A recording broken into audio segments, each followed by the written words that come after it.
Hey, everybody. It is Raghu Markus with Mindrolling and another. I've had a lot of old friends on Dave lately. David Nichtern. Welcome, welcome, welcome. Thank you, Raghu. I mean, you're not that old. So, geez. I'm old, but not that old a friend. Why? I mean, it's pretty old. I mean, it's got to be 10, 15, 20, 25, 20 years, at least 20, 25 years. But most of your friends you've known for 50 years. Okay, shut up. And longer. Okay, we haven't caught up at all. Where have you been these days? What you doing? Right now I'm in New York City in my apartment and looking out over the East River, actually. Yeah. But recently came back from LA teaching a meditation teacher training course there. That's right. Now, geez, I wish you could have stayed over. We had a big screening of Becoming Nobody, our new Ram Dass movie. I missed you by one day, unfortunately. Oh, really? Yeah. It would have been nice. So after the film, we had a little bit of a panel and talked about becoming nobody. What does that mean? I actually had a long talk with Ram Dass yesterday about it. Really? Yeah, we went through it again. He wanted to go through because it can get very intellectual, and we have to watch out for the Buddhists and what they do with becoming nobody. or it can be overly emotional, which is on the side of the bhakti people. But you give me your impression of what are we talking about with becoming nobody? Well, Raghu, these days, a lot, I'm going with first thought, best thought from. Yeah, absolutely. Because there's not much else to hold on to at the moment. So the first thought I had was him saying, you can't attend your own funeral. Trump said that. Yeah, you cannot attend your own funeral. And? Well, you can unravel that. Of course, we're always watching ourselves. We're confirming our existence, right? With a second take, which is roughly called ego, right? That second take is roughly called ego. And then it has a lot of elaborations. From a Buddhist point of view, it gets quite ornate. So, you know what? Back up to second take. And let's divvy that up a little bit. Give an example of that so we are all on the page. Yeah. Well, this gets a little bit into Buddhist psychology called Abhidharma. But basically, the first take, well, you could say it starts with zero take, no take, just, things are happening, right? There's nobody checking on anything. Then, first take is maybe some kind of spontaneous or direct communication, instantaneous communication. The second take is you start checking, how am I doing? Right? And that's where everything starts to glitch. And if you looked at it in slow motion, it kind of it takes shape through a process called the skandhas. The consciousness sort of bubbles up and flowers up and unfolds as this very rapid sequence of elaboration of that second take, all the way through from starting with just a very crude sense of self, very, very rough double take, all the way up to a very refined and elaborated who you think you are, which is the six realms, as we've talked about before. Okay, but let's get a little further on becoming nobody. Well, you're going backwards then. Yeah. All right, go backwards. No, that's the premise. With zero, right? Actually, Ram Dass in the film says, I even have it here. You've got to get to zero, basically, something like that. Get to zero, and then it all translates into basically service by the end of it. That there's nothing left to do. You stop thinking about yourself all the time. What do I need? What do I want? Yeah. And so, which is the premise, of course, in the movie of there's somebody gets created, and then that somebody gets dissolved into a nobody. I mean, that's well, that's what, get back to zero. That's what we would say. You start at zero and you're going back to zero. So it's undoing, I think most of what people consider practice, if you really look at it, it's undoing some kind of fabricated sense of self. And piece by piece, if you need to, you just follow the string back to where it came from, and going back to a kind of more innocent, more direct sense of being that is unfabricated. It's a bad case of mistaken identity. It's really sure. I think I might have even used that expression in my new book. Oh, really? Yeah, like it's not that there's well, we would say, some people would say no self, but I really think that gets people into a lot of trouble, because obviously we have some kind of individual journey going on. It doesn't take a genius to figure that out. So it's more a case of mistaken sense of self, or an illusory sense of self. Yeah. It's poorly understood what that individual identity is. Yeah, something like that. By the way, here's Dave's new book. Oh, wow. Isn't it pretty? That's a beautiful cover, Dave.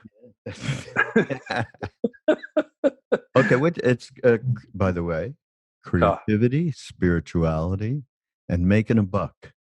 So, what led you to? Where'd you get this? Well, it's what we're doing right now, isn't it? We're a nonprofit. There's no. You don't get a salary?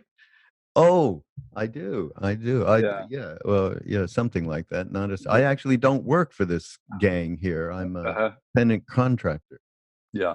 Well, look, just to make everybody comfortable, we're really just talking about right livelihood from a Buddhist context point of view. But, that the book, which is coming out October 8th, but we're sort of sneaking it out in a couple of locations first, is really about integrating these three aspects or dimensions of our experience, right? So creativity, everybody knows what that's all about. You're trying to express yourself some way. Many people have different ways of doing that. And then the spirituality, I just mean by spirituality, just being well, taking care of yourself properly, having a good mind and body experience while you're alive. That to me is what I mean by spirituality, some kind of health. Without activity, even if you're sitting alone in a room, you feel healthy, you feel good, you feel alert, you feel sensitive, you feel open-hearted. To me, that's what spirituality cultivates. And the making a buck part is just a kind of fun way of talking about prosperity, livelihood. Personally, I have never seen a contradiction between those three areas. They seem to be just different faces of living in the world. So I'm talking about them in a way that doesn't make you have to choose between one or the other, which a lot of people do. Yeah.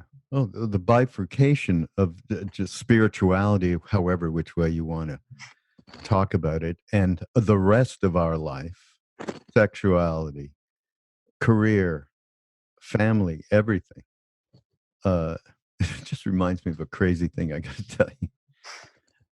I don't know. You do know, and I think many of the Mindrolling listeners do know as well. We had a mentor back in the day when we were in India with Neem Karoli Baba named K.C. Tiwari. Oh, yeah. Right? And we've heard lots about him, sure. Yeah, speaks of him as his Indian father, and he was an Indian father to many of us. So one of the things that we found out, we used to visit him at his home in the Himalayas. He lived in a town in Nainital. He lived way at the top of the hill, and you could just see the snow peaks just go out his door. Boom, there they were. And so he was really a yogi. In fact, we're doing a film about him that'll be amazing, because he was a teacher at a school. Actually, he ran a school, beerless school, up there, and he dressed in normal clothes, just slacks and sport jackets and so on. Yet he was a knocked out yogi. I mean, it's just a really fascinating story. My kind of guy. Yeah. Yeah, he would. Yeah, you will love this. We call this hidden yogi. Yeah, hidden yogi, Yeah. hidden yogi. Maybe we Yeah. should change it, the hidden yogi. I don't know, but the bottom line is that because of his work, so this fits in a little bit with your book, not a little bit, a lot. He did what he needed to do at work, and he took care of these children, and he taught them, and he administrated whatever his job was. He did. But in order to do it, he'd have to get up very early in the morning because he would not step out the door without him doing his puja. And so he would get up and do it, and then I'm talking hours, so he'd be up, 4 to 7 or something, 4 to 6, or something like that. At one point, his children, he had 2 sons and a daughter, would get up and obviously get prepared to go to school, and they'd want to come in and, hey, Dad, we're doing this, that, and the other. And but one day he told them, you do not interrupt me when I'm doing this. And the sons told us much later on that one day he got so fierce, he took up his dagger, pulwa, whatever they call that, right? Because they're right. Purba. Yeah. He took that up. He went like that. Yeah. Never came back again. So talk about integrating work and spirituality and family life. That's Casey's story. Well, that's exactly what I did to Ethan when he was 21. You did? I raised the purpose, said, don't come back. Really? No. You're on your own. Yeah. I meant, creating some kind of independence. Yeah. But that's a whole nother topic, obviously. He is a person then who's trying to live a very full, rich existence. There's not a lot of manuals for this. This is more of an oral tradition, and it is a tradition of how to live a kind of hidden yogi or worldly practitioner, lay practitioner it's called. So basically, Raghu, there's two traditions of lay practitioners. The ones that support the monastics and the practitioners, with donations and, kind of material support, but they're not really taken seriously as an individual practitioner. And then there's the yogi style, which is what Tuwari sounds like, where there's a high level of possibility for practice realization, but they just stay right in the world. They don't become a renunciate. Yeah. Those are two really, legitimate traditions in all these lineages. Yeah. It's pretty unusual for Neem Karoli Baba because although Tuwari was certainly a family bhakta devotee, but he was also this incredible yogi that did all kinds of austerities, actually with another saint who lived in that area that at the same time as Maharaji. So it's a pretty interesting story, and how he integrated his family life with his practice and the kinds of austerities that he did. It's a pretty wild story. That'll be up next year on Love, Serve, Remember Films. It's our next project. Well, the thread that goes through this, Raghu, is how do you frame one's own individual existence in terms of balancing these different elements? And as far as I could tell, for many millennia, there's been a dichotomy, both in the spiritual world and the material world, where they see the other one as the other. So you have very famous Buddhist masters, maybe even included the Buddha. I don't know. The Buddha's multidimensional, but saying that you better renounce this world of this samsara, this red dust world, and right now just spit it out and don't even look back. And many famous teachers have said words exactly to that effect. And then you have you have your materialistic pursuits where somebody says, what are you wasting your time with that stuff for? Make some money, develop your career, make a record, So the idea of there not being a kind of war between those two elements is a very important theme for me. It was a very important theme of studying with Trungpa Rinpoche. It was in a way, he was definitively declaring that to be the path that his students were on, that he was on. So in that realm, you see every activity as kind of richly embellished with the possibility of seeing it as some kind of practice, some kind of sacred experience. Every experience, even the most mundane. is charged that way. Yeah, yeah, that's a great and wonderful point. In the book, you talk about something that's, I think, also can be very helpful to people. Often the main thing blocking our ability to be present and see clear is our minds are too busy and unstable, which we all know about that. And you refer to a Tibetan word, kuntag, which refers to an illusory sense of reality. Some of us have that. An overlay of projections and filters we project onto things as they are. And it's translated as random fixation and jumping. So yeah, let's talk about that for a minute, because and what the antidote is, because that's such geez, that's the biggest thing that's going on day to day with everybody, as far as I'm concerned. Sure. And if you have any sense of humor, you can appreciate it without being terribly upset. Yeah, exactly. And you can see your own kuntak. You can, it's not something to get angry about particularly or ruthless about. But yeah, so that's going back to the second take that we were talking about. Yeah. Once you're in that second take world where is it me? Is it you? What's happening? It's actually called the threefold purity in classical Buddhism. Where you get stuck is you think, who are you? Who am I? And what's happening? Those are the three sort of random fixations. They revolve around that. And when you liberate those, there's clarity about who you are, who you're talking to, and what's happening. And it's also very integrated. So the person doesn't become your friend. They don't become your enemy. They don't become neutral.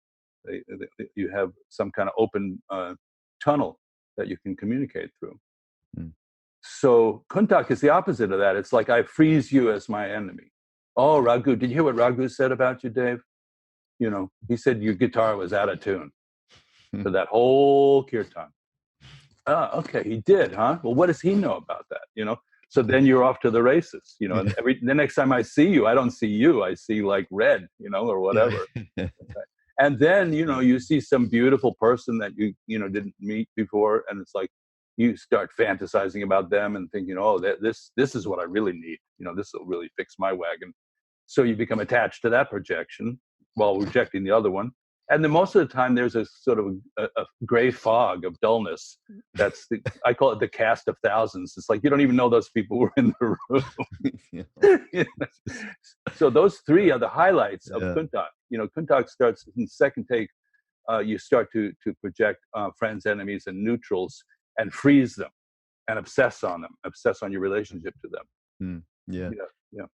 I do take umbrage with you have a reference to me here, and it's a very, very loose one, and I'm sure you weren't really thinking of it, but our untrained minds are used to jumping from topic to topic, obsessing for a brief moment on whatever arises, and then jumping like a frog to the next topic. Okay, so now you have a few different characterizations of what that is, and one of them is spaghetti mind. So I immediately thought of Raghu. And okay, a perfect example, right in the moment of what you're talking about. I must have been talking about you, obviously. That's funny. Yeah. Froggy mind. Yeah, sometimes I call it. We've tried to get across this idea to get a start with people of like that. Maybe their current mind is not so accurate, and that's you have to get that idea in there. Otherwise, somebody wouldn't practice. They would say, "My mind is fine as it is right now." So, monkey mind is the one that's the most popular. Right. But I have others in there. You can see them. I have spaghetti mind for the foodies, and I have James Joyce mind for the literati, because you remember he used no punctuation, just like stream of consciousness. That's so great. Yeah. Okay, here's another Tibetan term that's good to unravel. It's called tendril. Oh yeah, great one. And it's synchronization, auspicious coincidence, because I think this is important because it hooks up with the more that you're intuitively connected, the more of this seems to manifest. Absolutely. Auspicious coincidence. Well, so to just frame this in the book, I'm sort of going between two poles. One is very intuitive, and kind of experiential. And the other is, do you know what you're doing? Like just from the conventional point of view. So when we're talking about business and so forth, there's a lot of principles like how to plan, how to do a business plan, that you see people over and over again from the spiritual world getting into, like starting a yoga studio or something like that, Mm. and then they don't understand these sort of very tangible principles. Would be the equivalent of water boiling at 212 or what it is. You sit there, you watch the pot, it never boils, and you go, "What's wrong with this situation?" You just didn't know one thing. So I go between, like, let's learn the principles and the kind of grounded reality, but at the same time notice kind of the uh, flavor of being in tune or in sync, because that also is a form of guidance. Those two things together can really guide you to the right places. Yeah. Yeah. Yeah. And you of course, look, you guys tell those stories. Those are all tendril. Everything you talk about with Maharaji Yeah. appearing in the right place at the right time, and uh, Right. you know, I think when we're really paying attention and really tuned in, there's more tendril. And they say that the atmosphere of a teacher like Maharaji or Trungpa Rinpoche or Karmapa is almost all tendril. They say that these great masters command coincidence. That's the phrase that they use. Mm. They don't just ride it. Yeah. Like we're trying to like find it and grab it by the ankle. Then there's a level of riding it when it happens. You can navigate, and their level is just it's almost like it's obeying their intention. Yeah. Or they're in the complete flow with what is, and there's no Yeah, subjectivity, subject.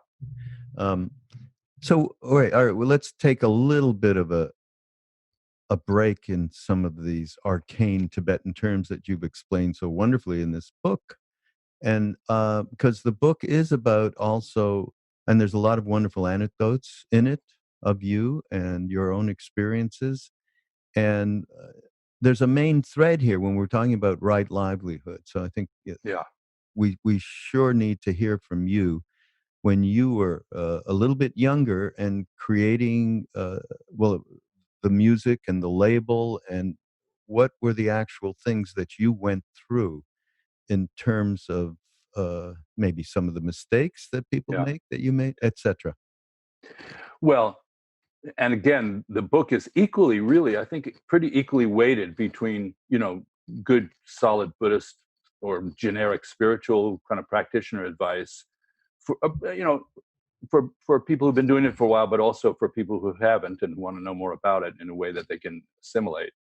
And then the second tier is the is creativity, which is art and expression, which has been obviously an important part of my life, and is, I think, for a lot of people. And then just the kind of entrepreneurial or professional aspect of living in the world, where you need to kind of you can't just bring a bunch of crystals to your job and hope for the best, and spread them around on your desk. I mean, that is like a kind of, I mean, sure you can, but if you don't understand cash flow, that won't help you. If you don't understand what planning and execution looks like, that won't help you. If you don't understand, the structure of a leadership situation, that won't help you.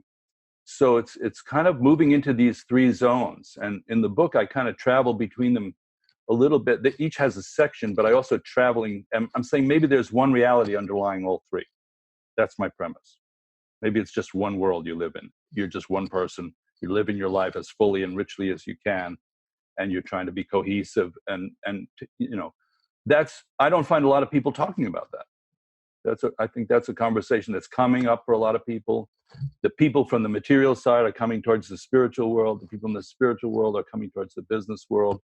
And so I think it's a timely conversation Mm. to have. Yeah. Um, but both of us, both you and I, Right. started record labels. Yeah. Fools that we were. And I had actually people say, "You are foolish, what are you trying to do?" That kind of thing. Uh, but it was a passion. I mean, it was Krishnas and I at that Sure. time, and Paul Sloman. But it was certainly, it rose out of a big passion that we had, and we felt we wanted to share. And so from there on, of course, we learned as we went on a day-to-day basis. We had a lot of mentors and people who knew what they were doing, who mostly laughed at us. And I don't know what kept us going. I mean, Yeah. ultimately, I really have no idea. And of course, in the middle of after the first 5 or 6 years, Krishnadas decided he wanted to put chant records out, which he had never done before. It was just going to be, oh, okay, why not? We got the label. We can do whatever we want. Yeah. And the rest is history, of course. And that, of course, may be a prime reason for how this thing gestated and so on. But certainly, you're talking about creativity. There was a big passion. We did have a big passion, and our cash flow ideas of cash flow and what the hell that was at the time. I mean, I had been in business, so I did have an idea, Right. but not hands on the way that I needed to be after all of that. So, what happened with you? What was the thing that Yeah. got that label going? Well, and just for a reference point, I say in the book, I'm mainly sharing my mistakes. Mm. That's mainly what I'm doing, so that if you want to, and if it sounds familiar, you could maybe save yourself years or decades of not doing the same thing. But you can't guarantee that. People have to make their own mistakes. But here's the mistake that I made, and I used the record label as a model for not applying strictly enough business principles to the activity, the creative activity, of starting a label, because those principles don't go away just because you think you like the music. You have to sell the music if you're in the record business. So I started 2 labels, and I had a concept for it. It was very clearly what I was trying to do, which was, one label was called Dharma Moon, which was a kind of yoga-ish label that had, music you could play in yoga classes, massages, well-being, that kind of thing, which was a pretty good zone at the time. It was blossoming. A lot of people were getting into this about 20 years ago. People were getting into yoga. There was a lot of use. The problem was, because of the shift in technology and other reasons, my math was based on selling about 20,000 units per release, on a good, healthy release. But by the time I got to it, you were lucky if you sold 2,000. So Yeah. I miscalculated my timeline, where I entered the market. Mm. And I was going from a kind of nostalgic point of view, and not really being precise enough. Mm. Even though we did exactly what I set out to do, and that was supposed to be the sustainable base for the company, and it would have been at those higher numbers.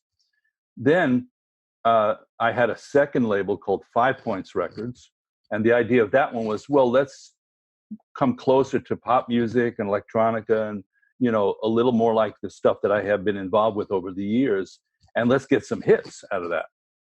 And one notion of the hit would be that we would find an artist, develop the artist, and then what's called upsell them to a major label.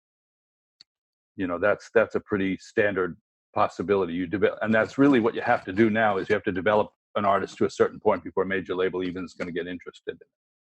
So that concept was good too, but record sales also came down by about a factor of 10. So even when you had something really burning through, it was a different kind of margin. And many pursuits, like writing a Broadway musical, like record labels, your odds are pretty slim for being successful. There's a lot of wannabes. You and I were wannabes.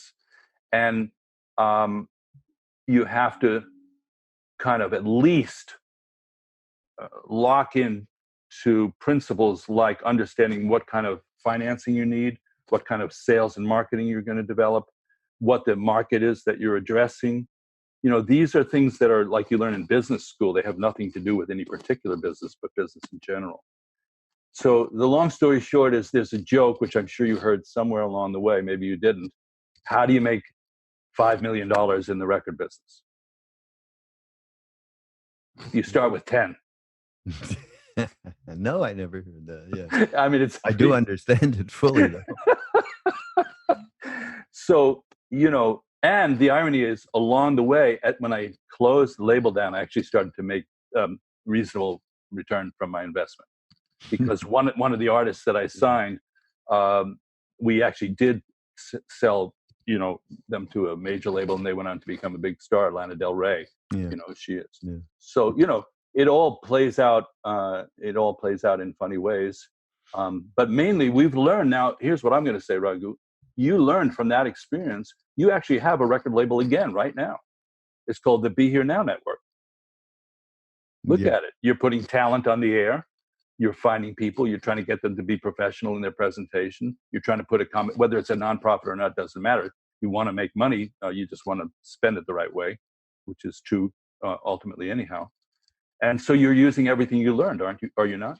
I am, absolutely. And in fact, we have a record we put out. So beyond the podcast network, it's this East Forest Ramdas synthesis, where this amazingly talented young man he asked and said, I'd like to do this. He showed me what he was doing a little bit. I said, go do it. He went and he recorded just hanging out with Ramdas talking, and Ramdas said a bunch of great stuff, and he took that and he sound bites and created Krishnadas is on the one called, you haven't heard this thing, Dave? I have heard little pieces of it, yes. Okay, yeah. Krishnadas is on the Loving Awareness track. So it just came out last week. The full album. We've been releasing pieces of it. So it is all happening, and everything, of course, the business is completely different now than it was then, but it was on the way to that when we were doing it back then. And I'll say one of the things, though, aside from, for me, there was a real passion to do it. And then making it into a business, there was a lot of grace involved. That's all I got to tell you. Okay. Sure. Yeah. And at the same time, we had a really definitive idea of what it was that we wanted to share with people, put out. Yep. Yep. And that we stuck to that, even at times to our detriment a little bit. When, say, New Age music was super popular, we were doing, we went and did some smooth jazz stuff with Walter Becker, for instance. Sure. Yeah, I remember. And they were beautiful records, but GRP had that market, the jazz label, and so we had to reimagine what we were doing. So I think that's part of the creative process, big time. Yeah, that you're present enough to know when you do need to reimagine stuff as conditions change, which is kind of like what you're saying is a reflection of what we do inside ourselves. Exactly. As conditions change. Yeah. Yeah. So, as far as I'm concerned, the thread of those three topics in this book and in my life, in my world, are integrated. In other words, it's not so much like, oh, well, you can get away with this over here, and then you can do this over there. So in the business principles, which is the middle part of the book, for one thing, I lay out some very concrete business entrepreneurial type of principles that if you can find your way around them, good luck. But I mean, they're like gravity as far as I'm concerned. A lot of businesses tank with cash flow. They're about to grow and then they don't have cash flow. A lot of people don't understand timeline. You say, oh, well, this was what were our projections for the first half of the year, but we're going to make it in the second half of the year. So everything's fine. Everything's not fine. You can't just move a timeline around and just expand it. So these are just general principles, but the other half is ethical principles of how do you conduct yourself personally and in a business way. And as far as I'm concerned, those are I've come to the point at 71 years of age. It took a while. I have a pretty Hinayana basic sense of ethics.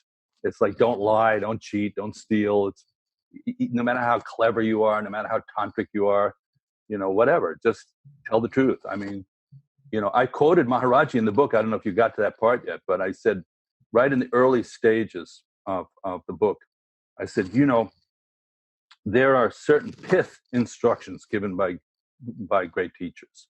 One sentence, two sentences that you could chew on for years. And I gave a couple of examples. And one of the main examples I gave was Maharaji saying, love everyone and tell the truth. That's what I call a pith instruction.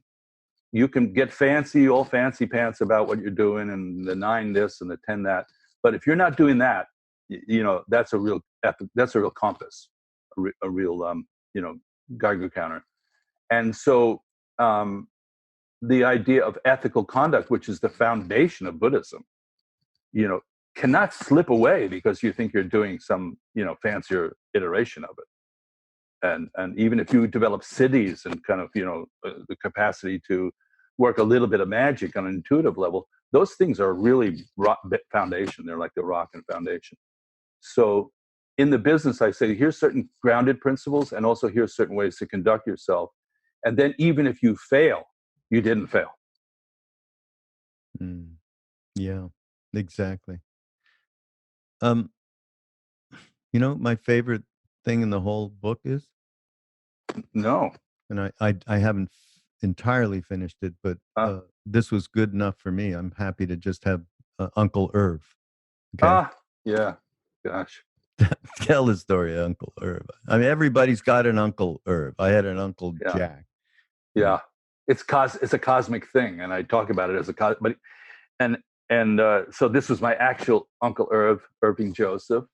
And everybody has guides in this life. Even spiritual people talk about guides and spirit guides. So he was one of my guides for sure. He was my mother's youngest brother, and he was a musician. So that was interesting because I had no idea that's what I was going to be. But he was modeling that behavior from the time I was very young. And he was a brilliant piano player, jazz player. I mean, he toured with Tommy Dorsey's band when he was 16 years old.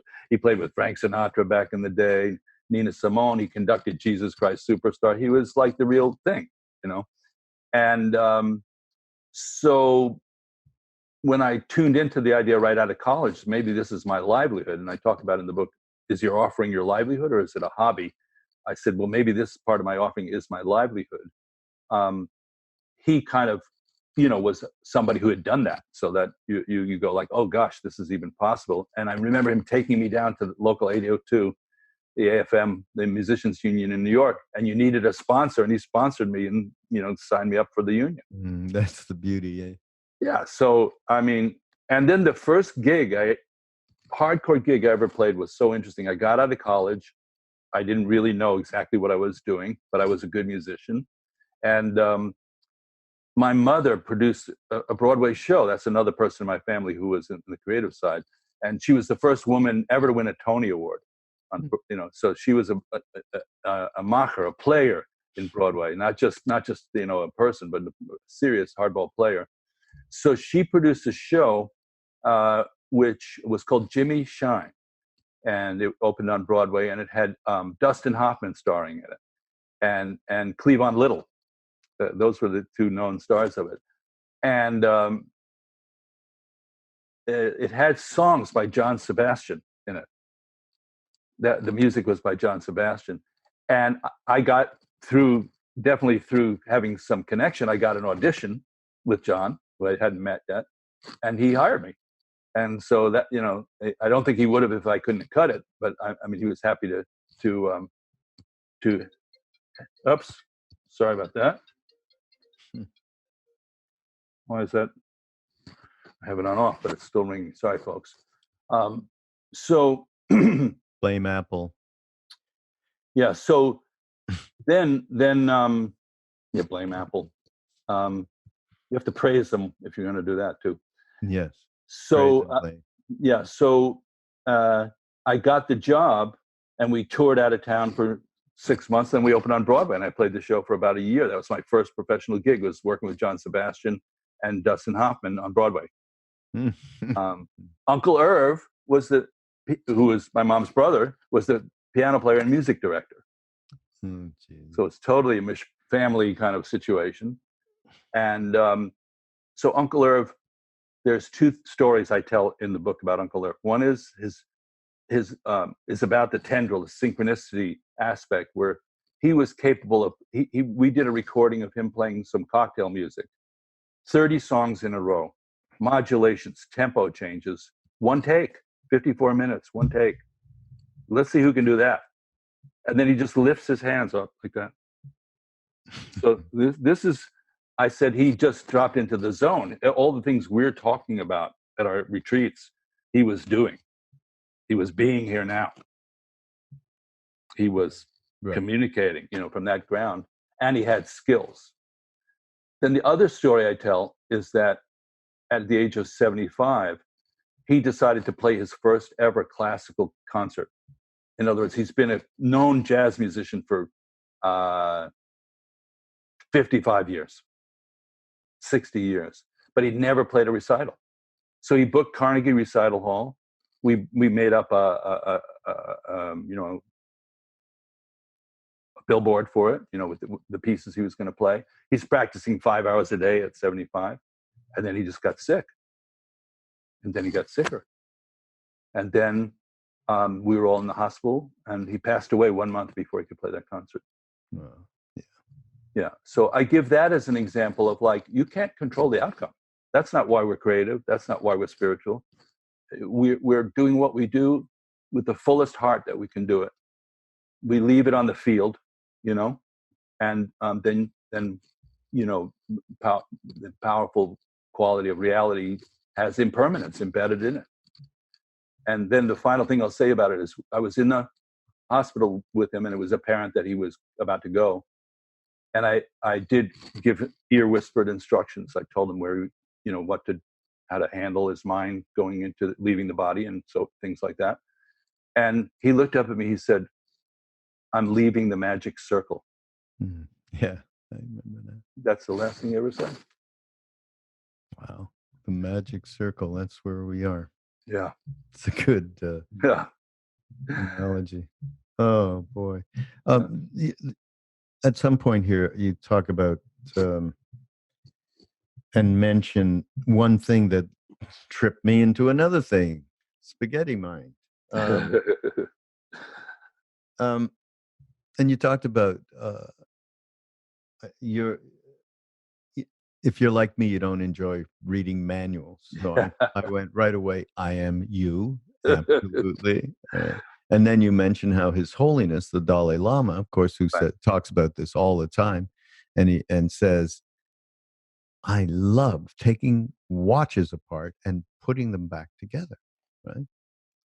So it led me to start thinking about Zen and the Art of Motorcycle Maintenance. Oh, yeah. That book? Totally, yeah. There's two kinds of people.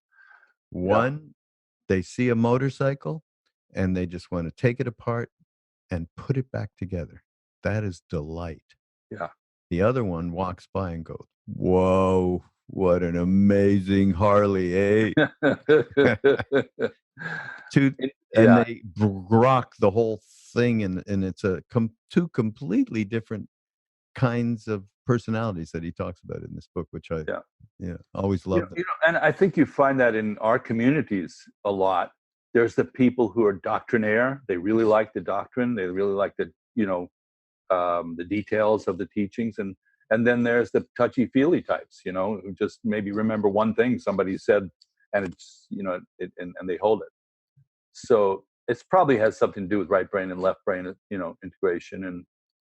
And you can feel when you feel resistance. That's always an interest. To me, I look at this like weightlifting. You should practice your weak arm. Most of us are practicing with our strong arm and going, I'm getting there. But you should practice more with the weak arm. So, it depends if you want to develop yourself really very fully. But in my tradition, the Buddhist tradition, the way I was taught, it's both massively intellectual in a way. It has tremendous amount of subtlety and detail. And you're just taking a leap, I mean, how's this for a description of Buddhist Tantra? You go up in a jet plane with your teacher, right? Your teacher knows how to fly the plane. He teaches you how to fly the plane. There's one parachute on the plane. He takes it and jumps out of the plane.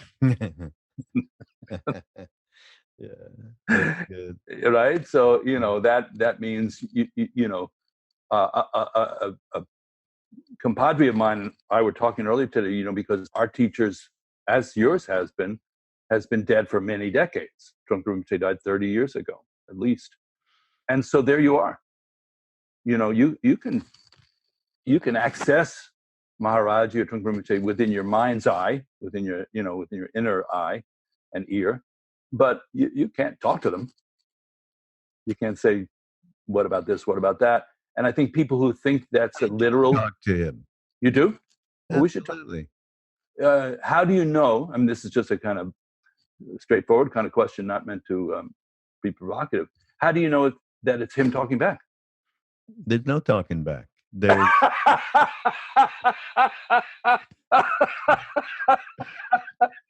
There's just, but no, honestly, Oh, but that's funny. it's not like a rational dialogue kind of Right, thing going right, on, right. and circumstances appear or things happen, um, maybe not right away, but in Yeah, some time that give me more um, uh, depth yeah, to whatever it was that yeah, going on. Yeah, and even some of the most mundane things that I might be yeah, chatting with them about. Yeah, I mean, yeah, but it's not that kind of, hey, I'm going to call you up. How yeah. you doing?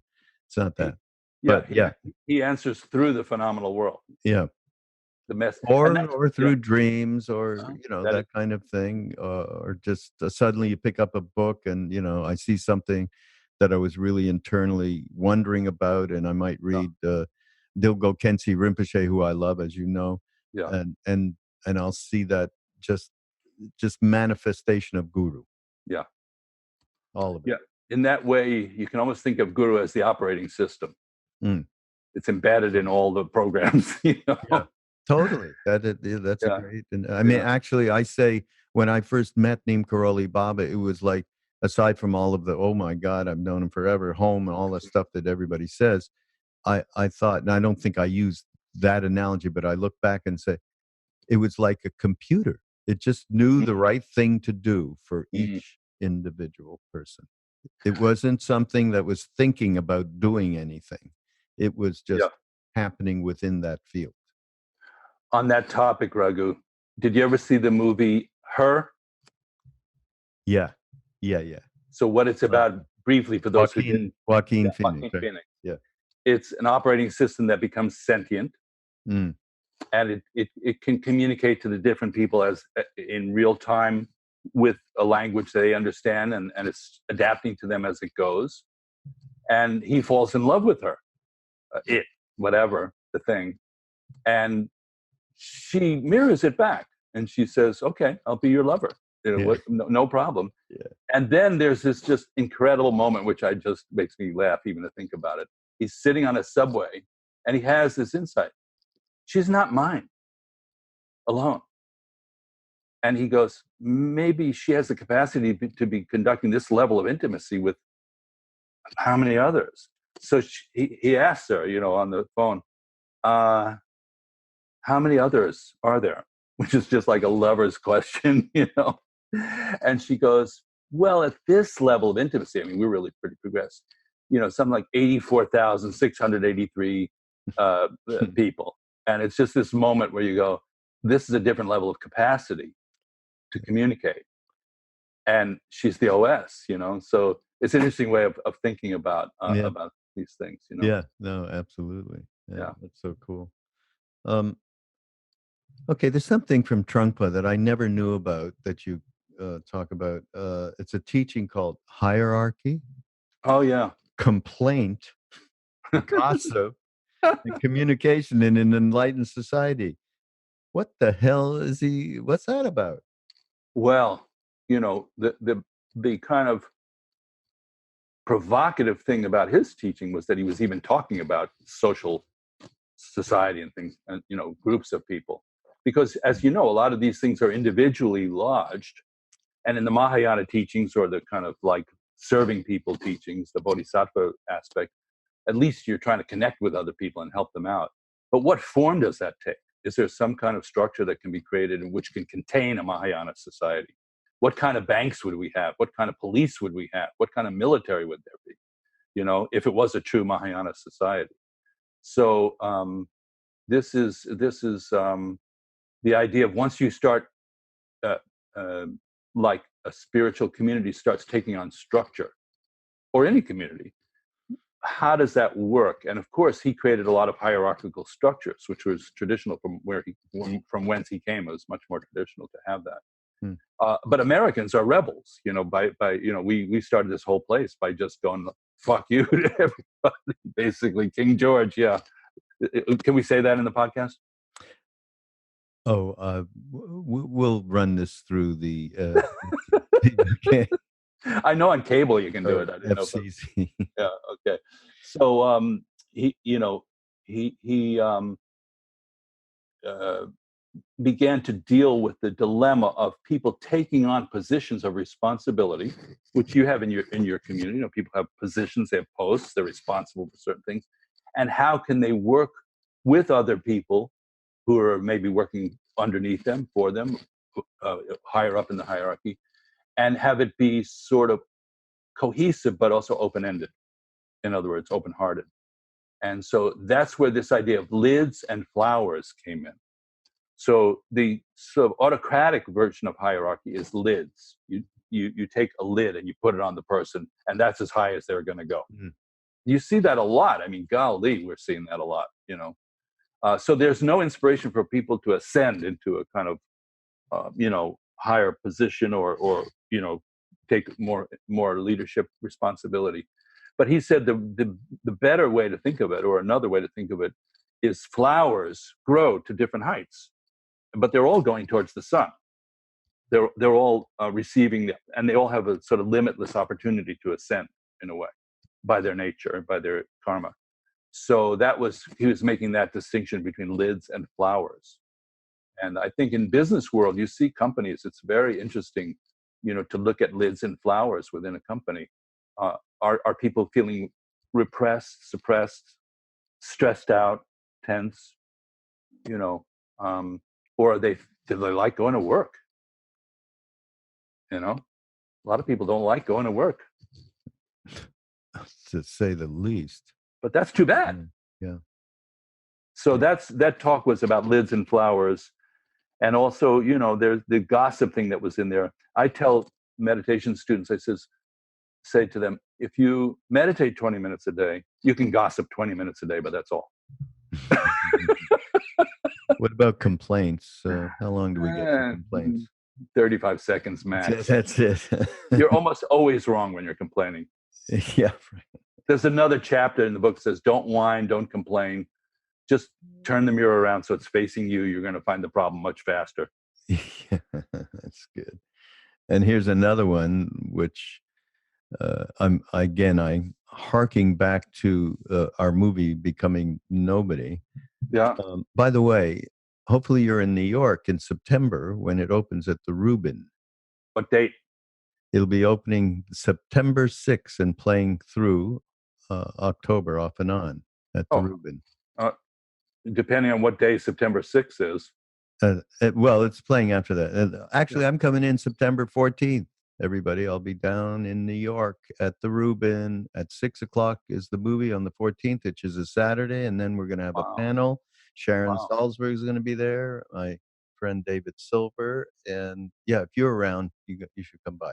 Well, I know what I'm doing. I know exactly where I'm going to be that weekend, which is the 13th to the 15th. I'm doing my mindfulness meditation teacher training program at Tibet House. We're running a series of it this fall at Tibet House. Well, maybe it'll be over at the end of the day. Yeah, I'll come over afterwards on Saturday night. Beautiful. Sorry, everybody, to do this little arrangement. Oh, no. David. But the reason was because this other point that he makes in the book is a primary point in the movie. And of course, everyone who knows about Ram Dass knows Ram Dass and has listened to Ram Dass knows how important humor is. Yeah. In everything we do on the path, and don't take yourself too seriously is part of that. So that's a whole chapter in the book. Don't take yourself too seriously. And I linked it with the illusory nature of reality, which is a kind of profound version of not taking yourself too seriously. Yeah, the poignancy of the illusory nature of reality. Well, that's compassion. If you don't have that, you just look at people as if they're dreaming and you don't care. Yeah. But I think those two go hand in hand, don't you think? Compassion, I mean, a sense of humor. Yeah. Suddenly you start to open up a little bit. Create a little bit of space around the stuff that's just you're glued to and you can't seem to let go at all.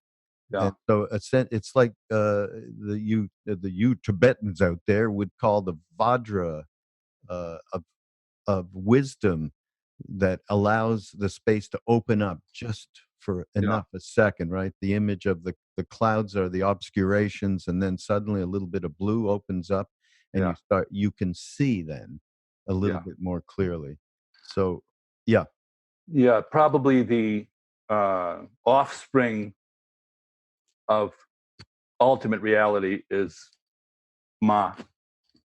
You know, that's the first iteration is, you know, a kind of compassion and support for living beings.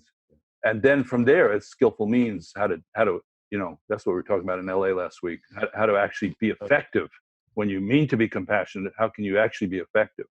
And that's a really interesting topic too. Yeah. But no problem with a shameless plug. Let's get that plug in.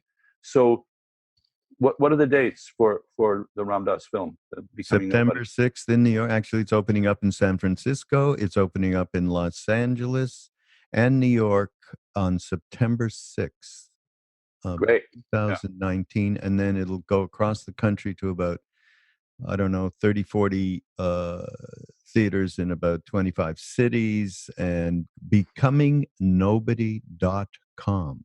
Go there and it'll show you the trailer, and you will be able to see where it's playing and when it's playing, and actually purchase a ticket.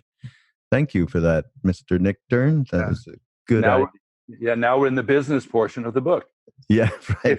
If you're going to say it clearly. Let people know where and when and why they should come. Yes. So while you're doing that, I'm going to say you're also invited September 13th to 15th to Tibet House for a level 1 open weekend for the introduction to the teacher training program, which stands alone.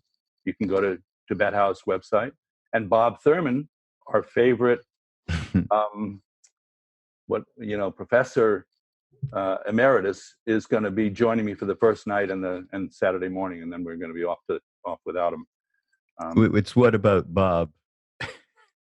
What About Bob? Was that a movie? Bob. Yeah. Oh, you don't know it, so you won't get that joke. Okay. Yeah. What About Bob is with Bill Murray. Golly, man. Oh, I do know it. He was a therapist or something? Yeah. Yes. No, so who was it? Richard Dreyfuss was his therapist? Right? Yeah, exactly. What About Bob? Yeah. So that's terrific.